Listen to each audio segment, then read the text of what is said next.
At the end బాంబులు పడేది, ప్రజలు చచ్చేది, రిసోర్సెస్ అనేవి పాడైపోయాయి ఉక్రెయిన్ వాళ్ళకి. నాటో వాళ్ళకి ఏముంది, వాళ్ళైతే రష్యాని డ్రైన్ చేయాలని చెప్పి ఉక్రెయిన్ ని ముందు పెట్టి చక్కగా ఎంజాయ్ చేస్తున్నారు. వాళ్ళది పోయేదల్లా కొద్దిగా డబ్బే, వాళ్ళ దగ్గర చాలా డబ్బు ఉంది. They don't mind at all. Ukraine మాత్రం సంక నాకిపోతుంది. 2022లో స్టార్ట్ అయింది, 26 కి వెళ్తున్నాము. 4 years డేస్ లో చూసుకుంటే 1378th డే.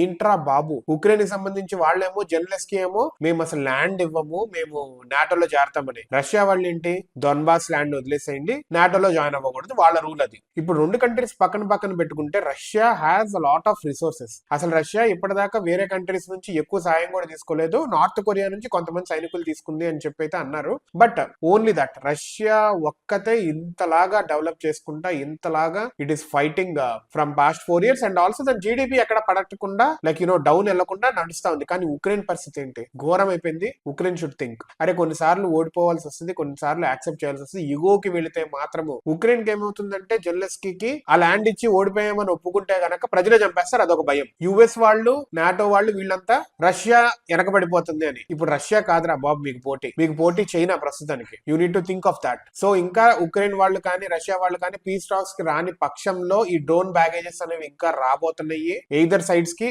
ఎయిదర్ రష్యాకైనా ఉక్రెయిన్ కైనా అవ్వచ్చు. Both the sides should be careful. Hope ఈ వార్ అనేది అట్లీస్ట్ 4 years నెక్స్ట్ ఇయర్ కైనా ఎండ్ అయిపోవాలని ఎక్స్పెక్ట్ చేస్తున్నాను.